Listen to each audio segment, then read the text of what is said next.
Hello mga ate at kuya, for today's video ay magpapayo naman ang inyong ate.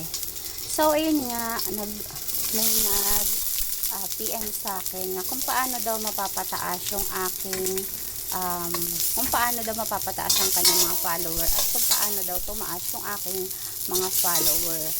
Po sa aking experience, ano po ang ginawa ko ay nakipag-engage po ako sa kapwa content creator. Tapos, ngayon may napanood po ako na, at base rin sa aking experience na hindi dapat pala tayo mag-focus doon sa ating pakikipag-engage. Mag-focus po tayo doon sa ating ginagawang content na original content na ginagawa natin. Huwag po tayo mag-focus doon sa pagpapalaki ng ating mga follower. Kasi po, yung minsan, may mga pinalo po ako ng mga malalaki na content creator. Tapos, hindi naman sila nag-ano sa akin. Kumbaga, hindi sila talaga yung nag-i-stay sa bahay mo. Hindi talaga sila yung, masasabi mo na loyal ba sa'yo. Mapalad ka o maswerte ka kapag ka meron kang mga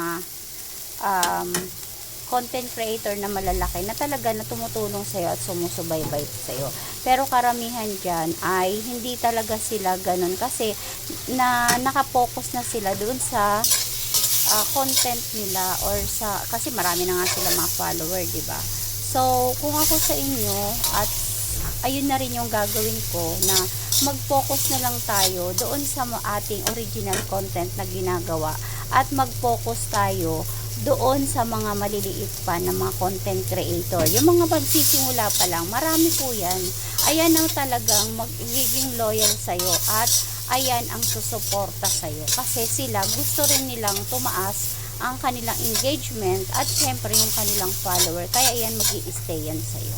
So, yun lang ang ating tulungan, yung mga maliliit pa na content creator para lumaki rin yung kanilang bahay o kanilang account.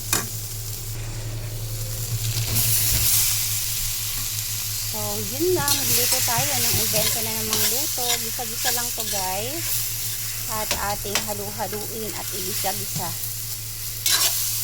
So, thank you for watching.